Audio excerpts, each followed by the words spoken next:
And the eclectus parrot family, no, is for them, iba po ang kulay ng mga babae at iba po ang kulay ng mga lalaki. Now, I'd like to ask everyone, between these two birds over here, which one do you think is a girl? Is it the green one or the red one? Naku, halo-halo ang ating answers. So, ganito na lang. For those of you who think that the girl is the green one, can you raise your hand? For those of you who think that the girl is the green one, ayan, very good, ang daming nagtaas ng kamay. Ang dami ring mali.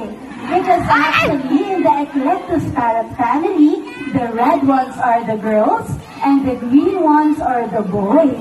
So this one perched over my shoulder is actually Ruby, our red eclectus parrot, and over there with Kuya Lay is Midori, our green eclectus parrot. Now, Midori's name actually came from the word color green in Japanese. Now, even more interesting about these two birds over here is that they are already 15 years old, and it's a product of our conservation breeding program here in Malagos Garden Resort.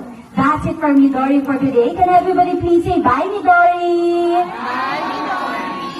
So, nag-ring na po kanina yung bell that could only mean one thing. Now it's time for our next class. And for our next class, I will volunteer. So, kung sino po gusto mag-volunteer, please raise your hand. Who wants to be a volunteer? Ayun, very good ang daming gusto mag-volunteer. Just stay on your seats, okay?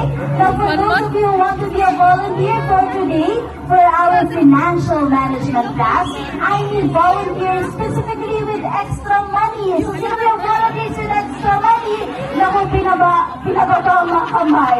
Don't worry, everyone. This is just for fun. So if you have any extra paper bill, any amount will do, please fold it lengthwise. Lengthwise pahaba po, like this paper over here. Fold your paper bill lengthwise, hold it at the tip, and hold it as high as you can so that our teacher bird can see it.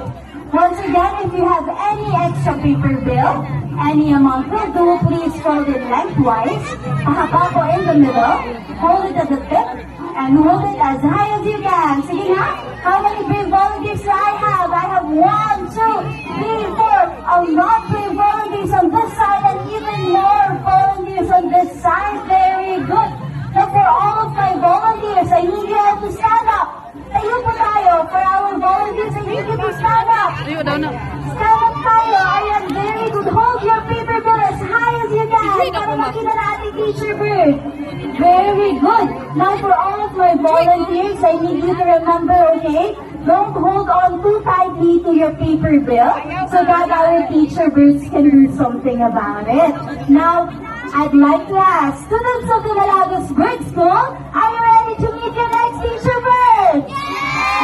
Ako, I don't think so. Kulang ng energy. One more time.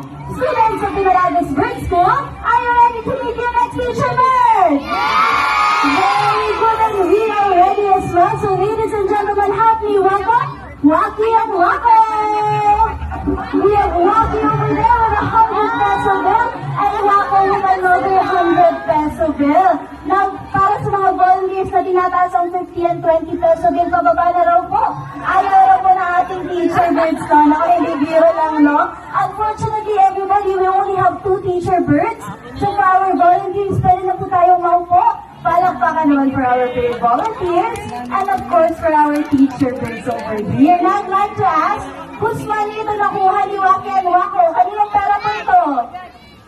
Kay ma'am, and who's the other one? Whose money is this? Naku, other man over there at the top.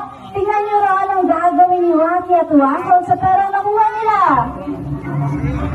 Naku, ayun po, pinasok po sa bulsa. Sila po yun, hindi po yun kami. But anyway, thank you so much everyone, and more blessings to come. Now for today, for our financial management class, our teacher birds is going to teach us ano ba daw dapat gagawin pag may extra money tayo. So Teacher Waki has 3 coin bags over here, 1 coin bag for savings, another coin bag for shopping, and another coin bag for travel. Sige na Teacher Waki, anong dapat gawin sa perang nakuha? Ano sabi ni Teacher Waki? Mag-shopping ako. I'm sure a lot of you can relate. Another one would be, of course, for a bank for savings.